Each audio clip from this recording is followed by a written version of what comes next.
Morning students.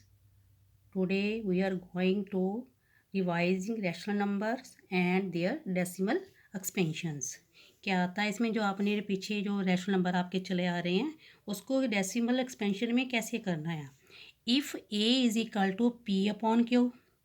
क्या है कि जो ए है ये कोई भी रैशनल नंबर है where p and q are the coprime. Coprime means there is a no common factor except one. And q is, जो आपका क्यू है ये क्या होना चाहिए, 2 raise to n and 5 raise to n. मतलब 2 और 5 के भी ही इसके फैक्टर बनने चाहिए. n and m are the whole numbers. Then rational numbers a has a terminations decimal expansion. यदि यह आपका जो क्यू है, जो आपका P अपॉन क्यू है, क्यू आपका यदि 2 × 5 पावर में ही आता है, इनके ही फैक्टर बनते हैं दोनों 2 और 5 के, तब ये क्या हो गया कि टर्मिनेशन डेसिमल एक्सपेंशन में होगा. If a is equal to p upon q, और यहाँ पर पी और क्यू को प्राइमरी नंबर ही है और क्यू आपका है नॉट बी बिटवीन. ठीक है, जो आपका क्यू है उसके 2 raise to n into 5 raise to n नहीं बनते, तो ये आपका क्या आएगा, non terminating repeating decimal expansions होएगा. अब मैं आपको इसको सम के द्वारा करवाना चाहती हूँ.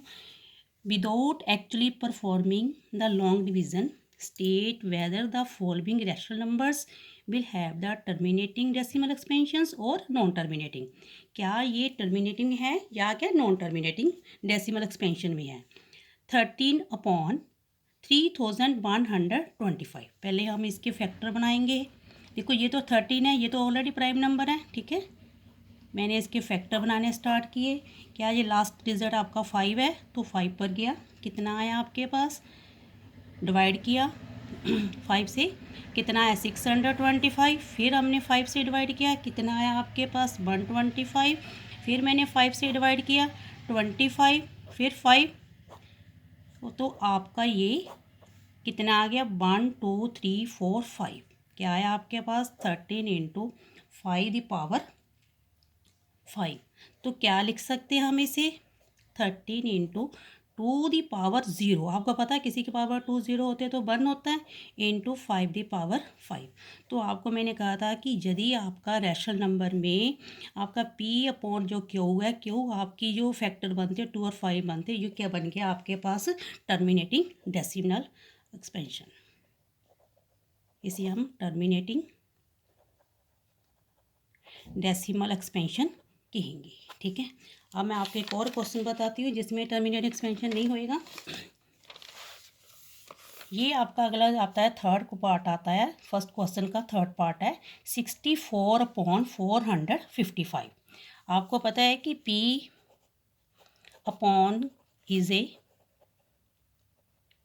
टर्मिनेटिंग इफ़, जो मैंने रूल्स पीछे लिखे हैं, P and Q are coprime and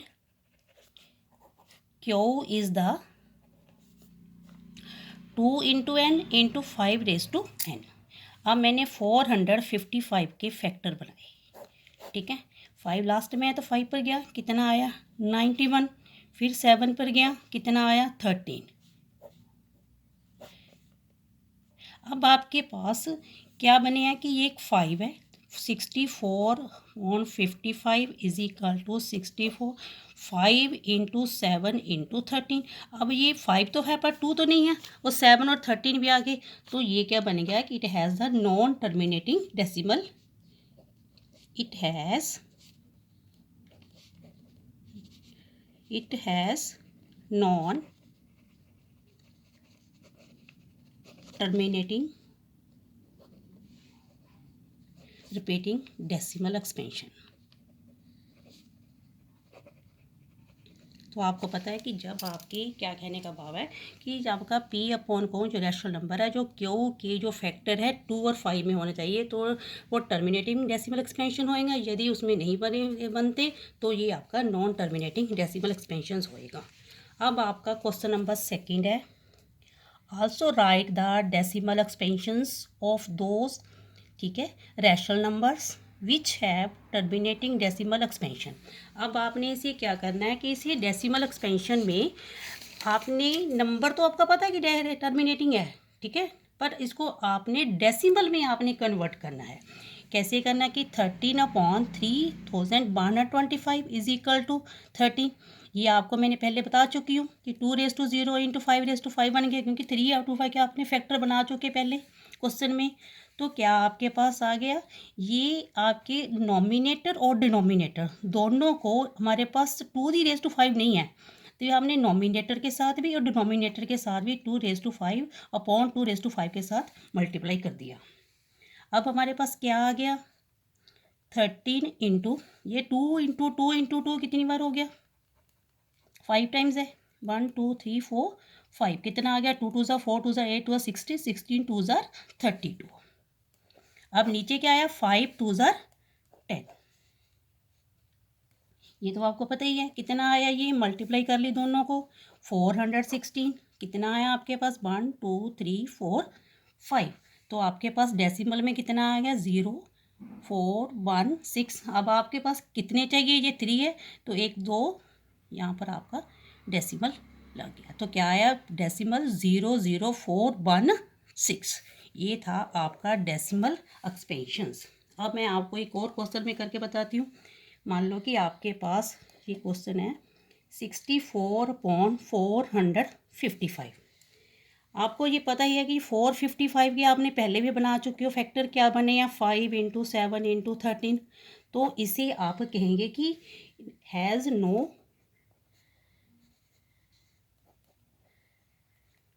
terminations decimal expansion, ठीक है।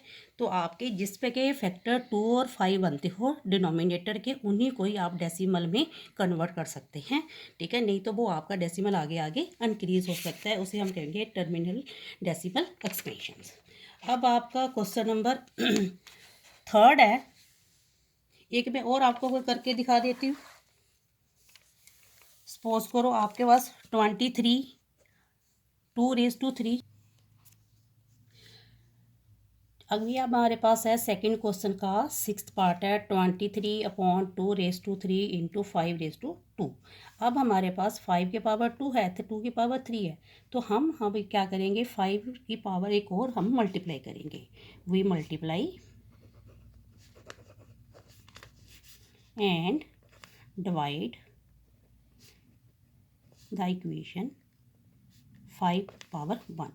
23/2⁻3 × 5 2 मल्टीप्लाई बाई 5 1 × 5 1, ठीक है।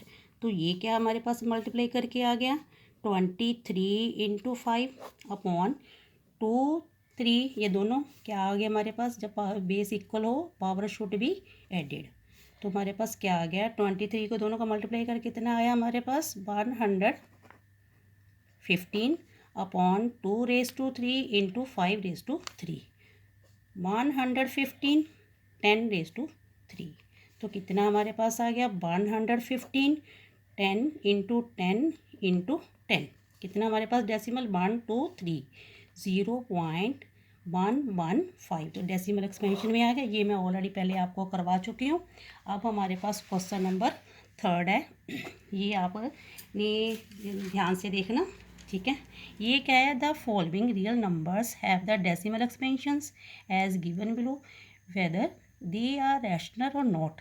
If they are the rational of the forms P upon Q, but do you write the factor of Q.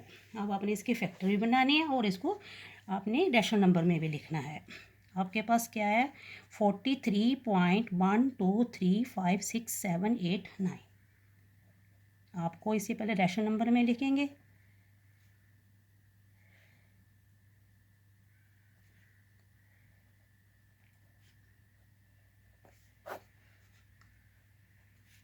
आपके कितने हो गए decimal के बाद, आपके कितने हैं ये, 1 2 3 4 5 6 7 8 9।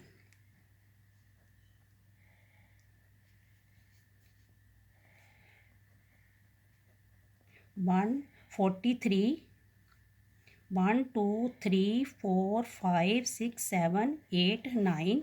अब क्या हो गया, 2 × 5⁻9।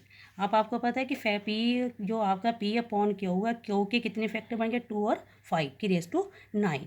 तो अब इसे आप डेसिमल एक्सपेंशन में से आपने इसे क्या बना दिया, आपने इसे रैशनल नंबर में कन्वर्ट कर दिया। ठीक है, तो आपको पता है कि 43.123456789 इज़ द